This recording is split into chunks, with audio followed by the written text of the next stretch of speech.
So I've been reading The Seed of the Soul, which I've told many of you about. Oddly enough, I did not know this book existed. It came out in '89. I was a teenager then. Nobody had ever suggested it to me. And I'm a thrift store girl. I call it treasure hunting, and I love to look for books when I'm at the thrift store. And probably the last 6 months or so, I've been really talking to my spiritual guides and just asking for help, asking for guidance, asking for understanding, because I feel like I never get enough of that, right? And so I really believe my spiritual guides brought me to this book. I got it for $1. And I started reading it. I couldn't put it down.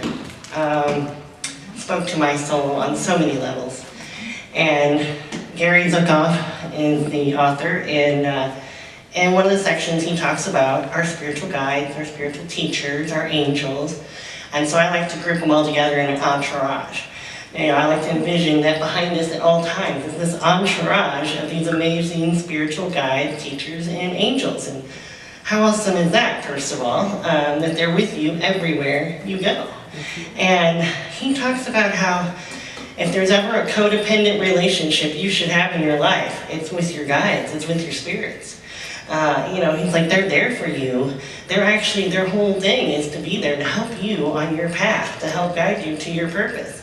And the more we ask for them, the more we lean on them, the more we're helping them evolve their souls. So then it makes you feel like, oh, well, now I'm helping them out too, so that's pretty cool. So then that makes you want to talk to them even more, And so I thought about how as humans, we really struggle with the concept of asking for help.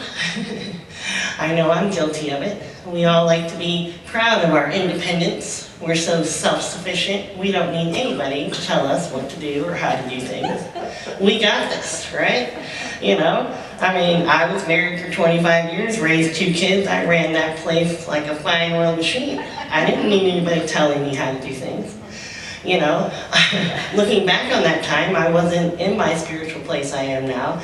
And I can think of a lot of times where I wasn't really running a fine oil machine. And it really would have been really awesome if I would have known then what I know now. But again, we can't go back. We can't change anything in the past. So instead, I'm embracing it now. I am embracing the fact that I have this spiritual entourage that wants to guide me, wants to give me clarity in every part of my life. And I tell you what, if you start tapping into this, you will experience this co-creative process that is beautiful. And it'll bring miracles and understanding like you've never had before.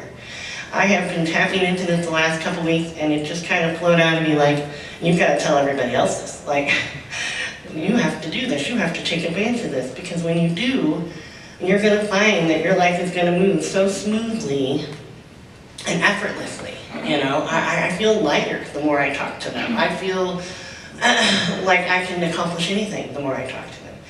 And let me tell you, you don't have to just pray at night before bed. I talk to my spirit guides the most in my car.